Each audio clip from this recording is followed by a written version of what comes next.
RZA, how does it feel, brother, to bring the life and rhymes of Wu-Tang Clan to the screen? It's been long overdue. We saw the documentary, but this is something different. How does it feel?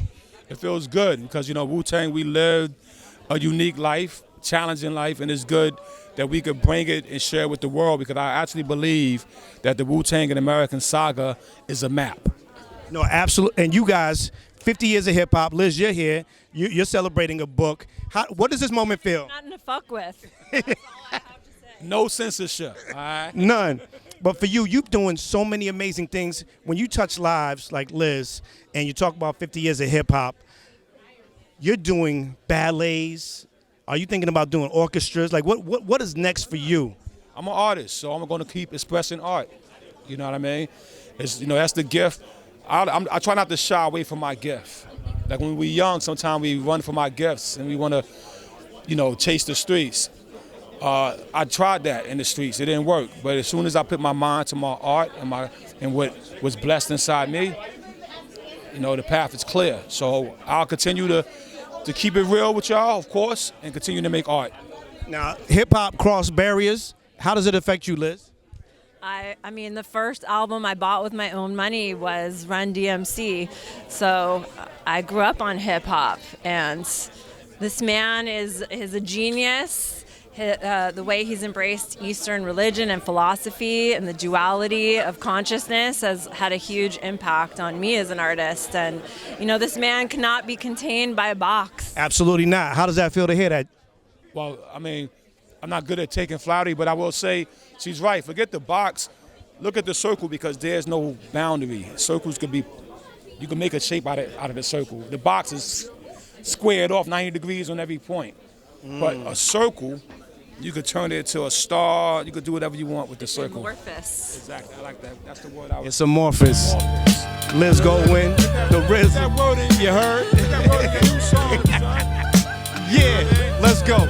Come on, listen. When we talk about legends, you know, you look it up. You look it up. There's a couple of faces in there. I'm with one of them.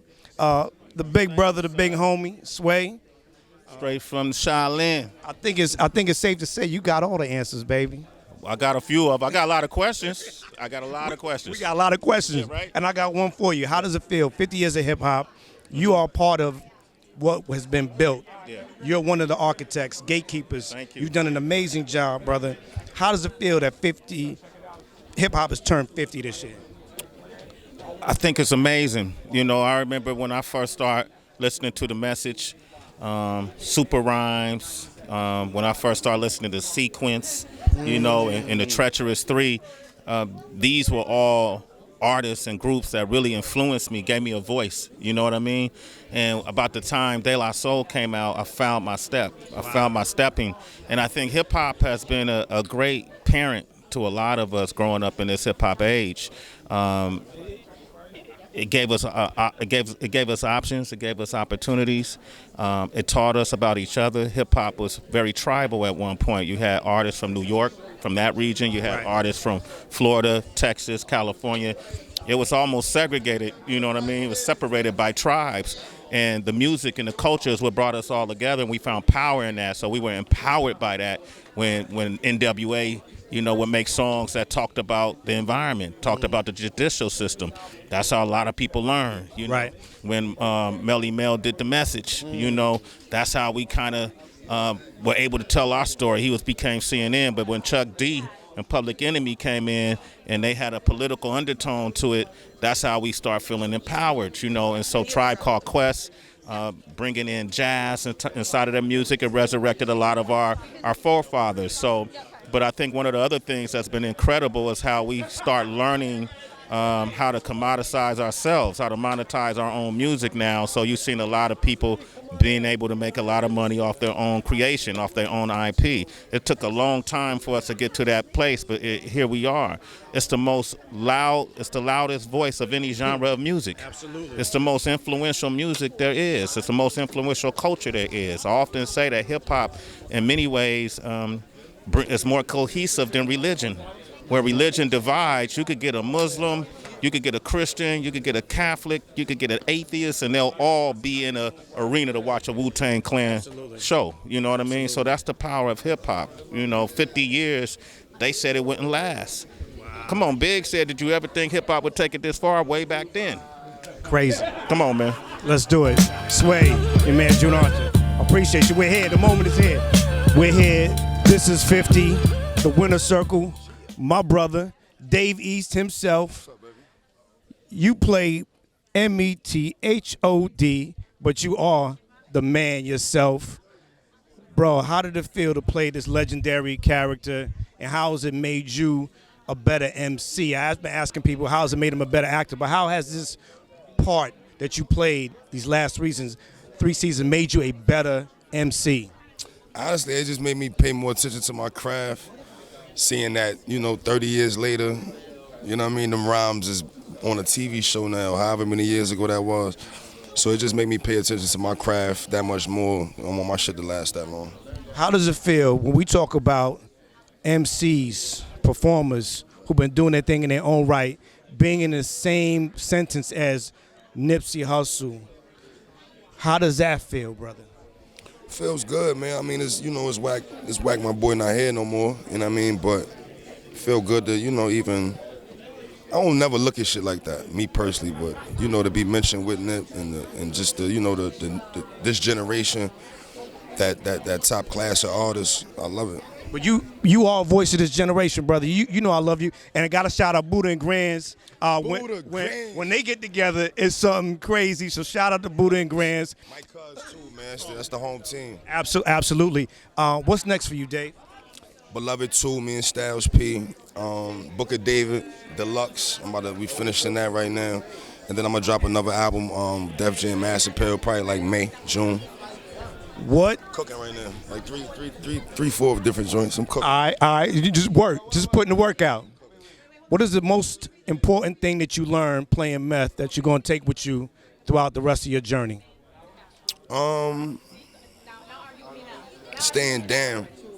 Feel like RZA, it took them really believing in what he was trying to do and staying down for all their lives to change. So that was what I really took from the show. Like, it really showed me what staying down do. You know what I'm saying? That whatever that is you locked into, stay locked in. You know what I mean? It'll pay off. Dave East, Method Man himself. Bro, we love you. Keep doing what you're doing, man. This is here, my man TJ Adams. Old Dirty himself. Old Dirty Doggy. Let's go. TJ, what's going on, fam? I'm loving it, man. Season 3 out now, It's the good vibe. The energy is beautiful. It's amazing, man. What are we doing? No, you listen, TJ. Let's go. You got new music coming out. New music. Finally. Put You On is out now, actually. Put You On by TJ Adams. Go Spotify, Apple Music, YouTube, everything, man. Tell us about the single, man. What can we get?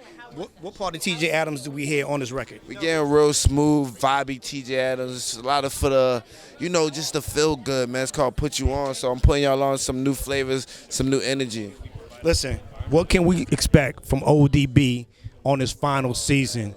We're going to expect a lot of fun, a lot of chaos, a lot of tears. We're going to cry, we're going to laugh, we're going to love. It's a lot of all that in episode, season 3 I meant to say, but episode 3 specifically, man, I got to big that up because shout out to Mario Van Peebles, he directed it. We went real details. It's like a lot of creativity in it. We went to ODB mind, man, and it's just bizarre. Ladies and gentlemen, that's my brother TJ Adams. Old Dirty Bastard. And in his famous words, oh.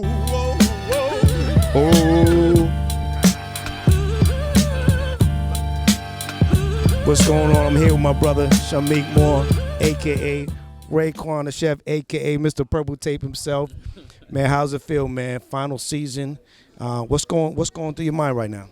Oh, it's peace and bliss going through my mind. I just got off the massage table, acupuncture. I got dressed. Sound like someone Raekwon would say. Yeah, there you go, Yeah. I mean, you've been in this game, brother. We've been following you. We've been loving what you've been doing. How has this character added to the growth of you as an actor? Buoyancy is a word that's been coming up a lot. Depth is a word that's been coming up a lot in my life, this week. So you know, we closing a chapter, but, you know, I'm just thankful to be able to step into the light of a real G. You feel me? I feel inspired by being able to play a character like that, to be more of a G. You know what I'm saying? I'm just thankful. Yeah. One of the gems that you learned from Raekwon over the past 3 seasons that you're going to take with you into your next project and into just the remainder of your career? I think I take every character with me somehow, some way, because I find a part of myself. I hate turning on like a switch like I'm in a play or something. Like, that's not my style of acting. You know, I'm real grounded. I feel like that's why it resonates, because it's like I'm being myself. I think the task is to find the character, and then the words just don't matter. You know what I'm saying? So for me, my style and my approach. So I think I took, you know, speaking up for myself, holding my ground, grabbing my balls, like, yeah, like, you know what I mean? I'm taking that from this character. You know, this moment, this opportunity to find that part of myself. You know what I'm saying? Also it's like, hold your ground, but not talking so much. Right? The chef, my version of it that I've been able to play is like, he stand on the square. Yeah, he not giving you the play. You know what I'm saying? So it's a lot of maturity that had to happen internally in order to pull this off. So, Shameik, keep growing, brother. Keep doing what you're doing. We love you. We appreciate you. I see the Timbs I got on the Wallabies, so you know what it is. Shameik Moore, y'all. Raekwon, final season of the Wu Saga. God bless you, brother. God bless, brother.